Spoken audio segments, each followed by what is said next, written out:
ഇന്ന് വ്യാഴാഴ്ച. വിഷ്ണുപ്രീതിക്ക് ഉത്തമമായ ദിവസമാണ്. ഓം നമോ ഭഗവതേ വാസുദേവായ, ഓം നമോ ഭഗവതേ നാരായണായ എന്ന മന്ത്രത്തോടുകൂടി ദീപാരാധന കാഴ്ചയ്ക്കായി ക്ഷേത്രാങ്കണത്തിലേക്ക് പോകാം.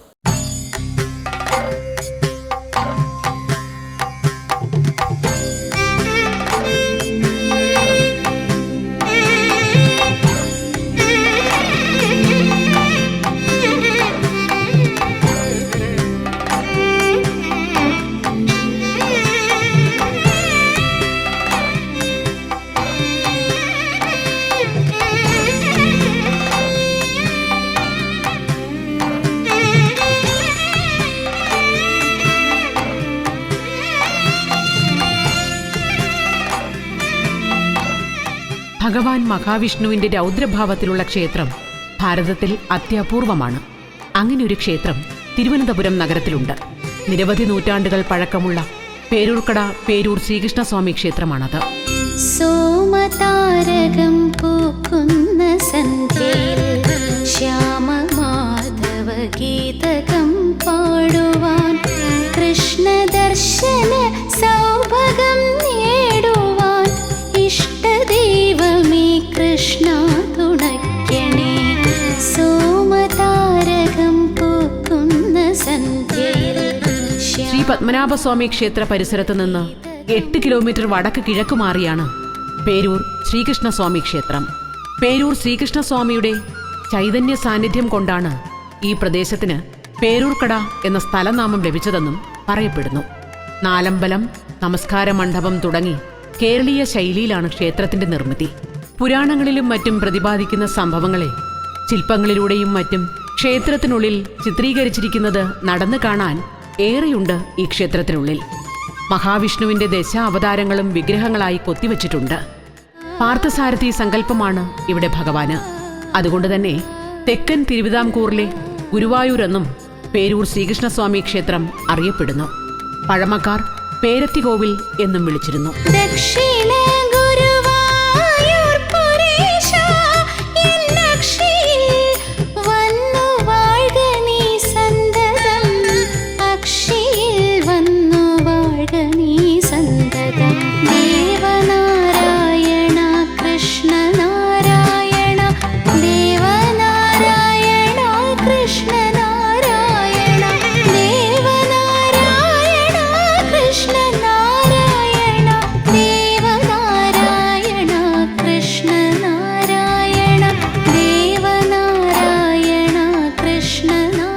പ്രധാന മൂർത്തി ചതുർബാഹു രൂപത്തിലുള്ള മഹാവിഷ്ണുവാണ്.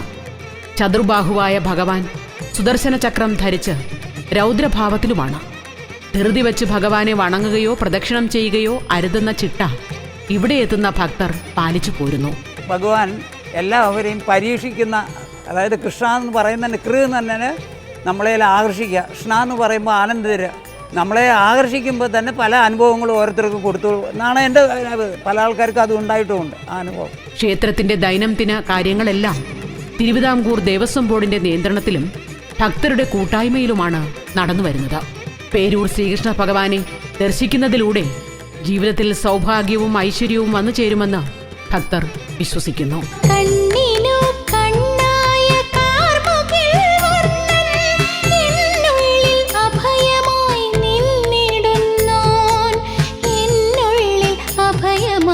വൃത്താകൃതിയിൽ കിഴക്കോട്ട് ദർശനമായിട്ടാണ് ശ്രീകോവിൽ. മുന്നിലുള്ള നമസ്കാര മണ്ഡപത്തിന്റെ മച്ച് ദാരുനിർമ്മിതമാണ്.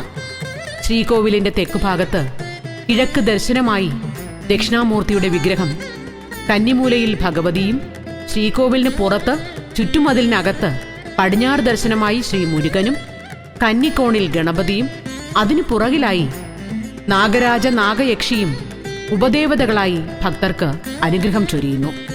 സ്വർണ്ണ കൊടിമരവും നാഗവിളക്കുകളും ക്ഷേത്രത്തിലെത്തുന്നവരുടെ ശ്രദ്ധ ആകർഷിക്കുന്നതാണ്. ഗണപതി ക്ഷേത്ര പ്രതിഷ്ഠയ്ക്ക് തൊട്ടു വടക്കുഭാഗത്ത് ആൽത്തറയുണ്ട്. മാടസ്വാമിയും യക്ഷിയമ്മയുമാണ് അവിടുത്തെ പ്രതിഷ്ഠകൾ. തിരുവനന്തപുരം നഗരത്തിൽ നവഗ്രഹ പ്രതിഷ്ഠകളുള്ള അപൂർവ ക്ഷേത്രങ്ങളിലൊന്നാണ് പേരൂർ ശ്രീകൃഷ്ണസ്വാമി ക്ഷേത്രം. സഹ്യഗിരി നിറനിറുകയിലരുണിമയാർന്നു സിന്ദൂരം ചാർത്തി തിരുവാഭരണമണിഞ്ഞു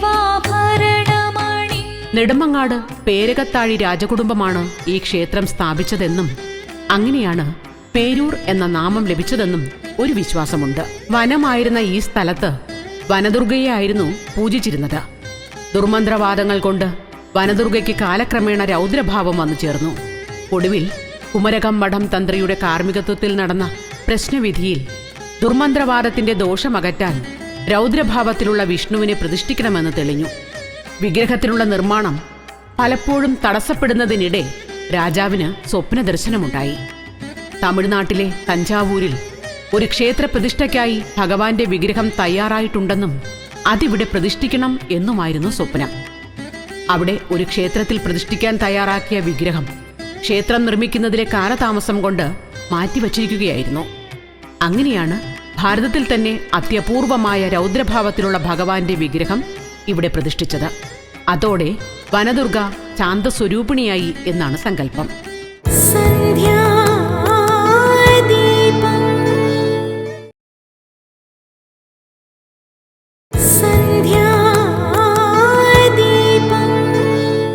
കൃഷ്ണ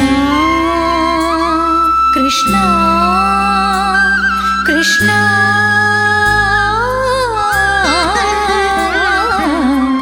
സഹ്യഗിരി നിരനിറുകയിലരുണിമയാർന്നു സിന്ദൂരം ചാർത്തി തിരുവാഭരണമണിഞ്ഞ ഭഗവൻ സ്വർണ്ണരഥ. മറ്റൊരു ഐതിഹ്യം തിരുവിതാംകൂർ രാജാവായിരുന്ന അനിഴം തിരുനാൾ മാർത്താണ്ഡവർമ്മയുമായി ബന്ധപ്പെട്ടതാണ്. മാർത്താണ്ഡവർമ്മയുടെ നാശത്തിനായി എട്ടുവീട്ടിൽ പിള്ളമാർ ഉഗ്രമൂർത്തിയായ മണ്ണടി ദേവിയെ ഇവിടെ ആവാഹിച്ച് ദുർമന്ത്രവാദം നടത്തി. ഈ വിവരം രാജാവ് അറിഞ്ഞു. ആഭിചാരക്രിയയിൽ നിന്ന് പരിഹാരമായി മാർത്താണ്ഡവർമ്മ പേരൂരിലെത്തി ശുദ്ധീകരിച്ച് ഭഗവാൻ ശ്രീകൃഷ്ണന്റെയും ദുർഗാദേവിയുടെയും പ്രതിഷ്ഠ നടത്തിയെന്നും വിശ്വസിച്ചു പോരുന്നു.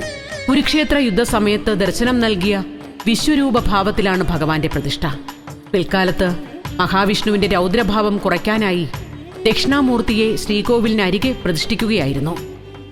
നടനമാടു കണ്ണ നടനമാടു ഹൃദയമാം വേദിയിൽ നടനമാടു നടനമാടു കണ്ണ നടനമാടു ഹൃദയമാം വേദിയിൽ നടനമാടു കാൽത്തളിരിൽ മണിച്ചിലങ്കയുമായി കാൽത്തളിരിൽ മണിച്ചിലങ്കയുമായി നടനമാടു കണ്ണ നടനമാടു ഹൃദയമാം വേദിയിൽ നടനമാടു നടനമാടു കണ്ണ നടനമാടു ഹൃദയമാം വേദി. ഭക്തരുടെയും രാജാധികാരികളുടെയും അവഗണന കാരണം ഏറെക്കാലം പേരൂർ ശ്രീകൃഷ്ണസ്വാമി ക്ഷേത്രം ജീർണാവസ്ഥയിലായിരുന്നു. തിരുവിതാംകൂർ കൊട്ടാരത്തിൽ നിന്ന് ഒരു വിളിപ്പാട് മാത്രം അകലമുള്ള ഈ ക്ഷേത്രം ഒടുവിൽ ജീർണോദ്ധാരണം നടത്തിയത് 1885 ഭരണമേറ്റെടുത്ത ശ്രീമൂലം തിരുനാൾ മഹാരാജാവാണ്.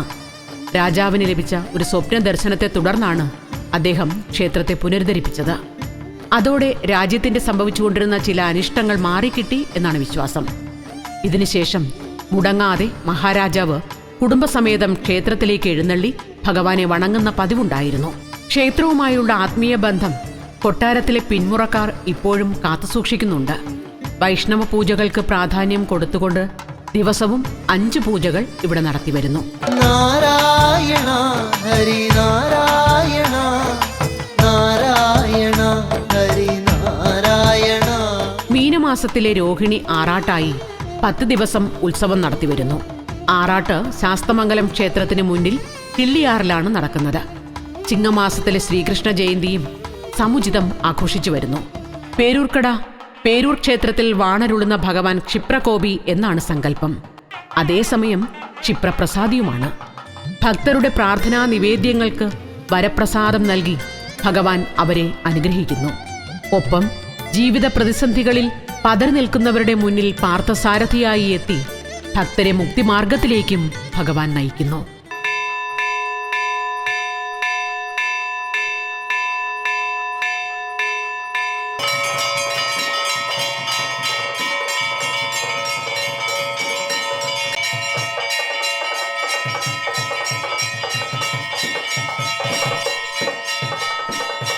ദേവനാരായണ കൃഷ്ണ നാരായണ ദേവനാരായണ കൃഷ്ണ നാരായണ ദേവനാരായണ കൃഷ്ണ നാരായണ ദേവനാരായണ കൃഷ്ണ നാരായണ ദേവനാരായണ കൃഷ്ണ നാരായണ ദേവനാരായണ കൃഷ്ണ നാരായണ ദേവനാരായണ കൃഷ്ണ നാരായണ ദേവനാരായണ കൃഷ്ണ നാരായണ